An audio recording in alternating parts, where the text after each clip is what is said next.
Masses in Italy and around the world were celebrated this weekend in honor of the founder of the Communion and Liberation movement. Father Luigi Giussani began the movement in the 1950s. It received papal recognition in 1982. The Italian priest and theologian died in 2005. He is considered a servant of God. Joining us now from Rome is Michele Borghi, member of the Communion and Liberation International Center. Michele, welcome. Thank you so much for your time today. Can you tell us a little more about the Communion and Liberation movement and why it's celebrating a milestone this year? Communion and Liberation is one of the Catholic movements that were born around the Second Vatican Council. It was born in the mid-50s and it was founded by Father Luigi Giussani. Indeed, this year is a milestone for us because we are celebrating the centenary of the birth of Father Giussani. And what more can you tell us about servant of God Luigi Giussani and his background? Well, he was a priest of the Diocese of Milan. In the mid-50s, he realized that the context he was living in, namely Italy, seemed to be a Catholic country.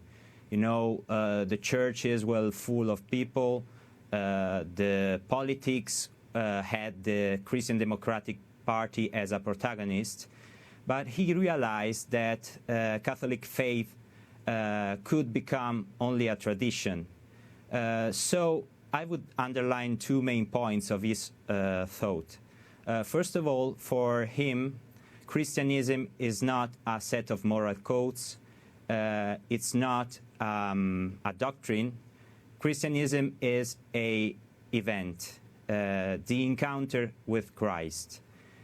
This is the first point. The second point of his thought is that Christianity has to do with humanity. We cannot be Christian, we cannot be really Christian if we do not recognize the relevance of Christian faith to our inner needs. I mean, the need for happiness, the need for love, the need for justice. So in this sense, he realized that Christianity had to be rediscovered in its elementary elements as an encounter with Christ, important for the needs of each man and women. And Michele, can you talk to us about the sort of work the Communion and Liberation that his center does? And also, do you have any special projects that are planned for the 40th anniversary?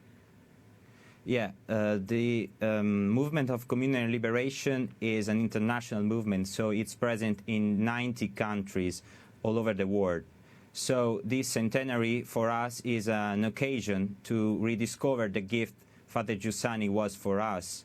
And along this line, all the communities all over the world are free to organize things that could be useful to rediscover the message of Father Giussani. The Fraternity of Communion and Liberation organized an academic call for papers over the thought of Father Giussani. We organized also a master's degree award and a doctoral degree award to foster the knowledge of his thought. And will be launched an exhibition, a virtual exhibition, to let everyone meet Giussani directly through his voice, through his physical presence, in videos, in conferences, in speeches he had to underline his topics. So this is the effort we are having this year, namely deepening the message of Father Giussani all over the world and let people know him. Well, Michele, thank you so much for taking the time to speak with us about this. We really appreciate it. Michele Borghi, member of the Communion and Liberation International Center. Thank you again. Thank you.